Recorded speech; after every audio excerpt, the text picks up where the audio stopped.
Moving on to the Social Democrats. Kino Callaghan.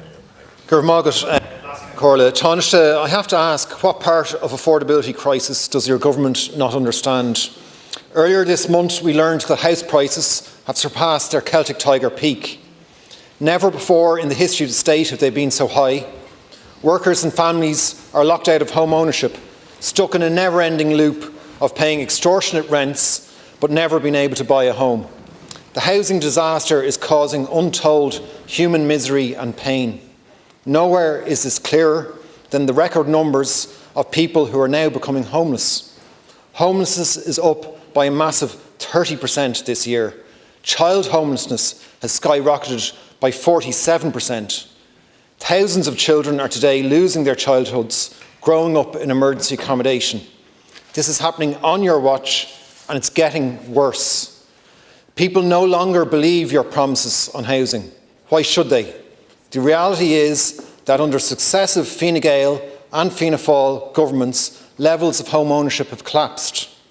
The share of 25 to 34-year-olds who own their own home more than halved between 2004 and 2019, falling from 60% to just 27%. That is your record on home ownership. A generation of young people who no longer hold out any hope of one day owning their own home. None of your targets on affordable housing have been delivered.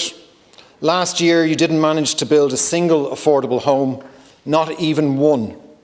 This year will not be much better. The Cabinet Subcommittee on Housing has been told that targets for affordable and social homes have no hope of being met. And those targets were not ambitious enough to start with.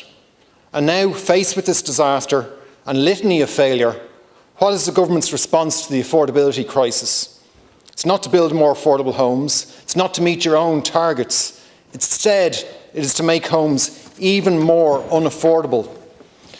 You've decided to introduce a levy on concrete blocks that will add a further €3,000 to €4,000 to the price of a home. On what planet does this make sense? Does the government really propose to place the cost of shoddy building work and defective materials onto the shoulders of people who are struggling to buy a home? Taoiseach, can you explain why has the government not directly pursued those responsible for construction defects as you had promised to do? And why are there quarries that are producing defective materials still being allowed to operate, which is what the Oireachtas Housing Committee was told by experts a few months ago? And are you going to abandon your plans to impose this unfair levy?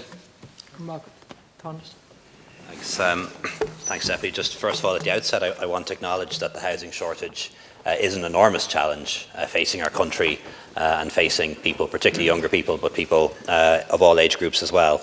It is the case that Ireland is a country with high home ownership. About 60 or 70% of people own their own home.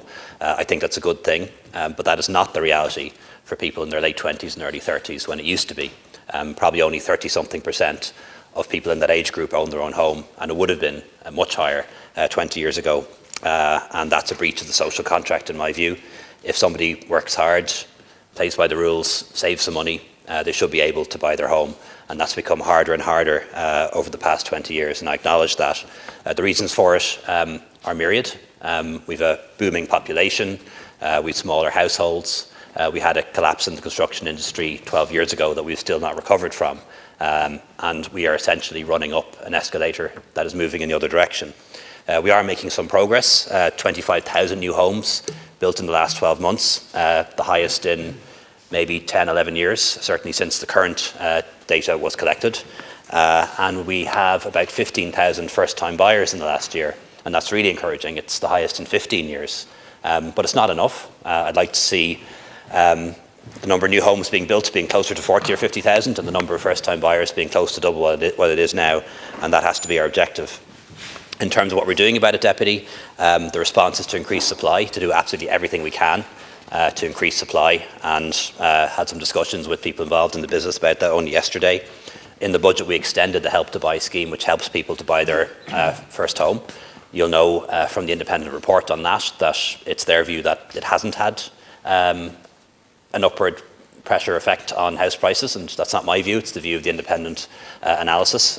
So all the more reason, I believe, to extend that, and it has now been extended for 2 years. We're providing people with grants to do up old properties and derelict properties and turn them into homes, and I really hope that that turns out to be a big success. And also that applies to sites in small rural towns and villages.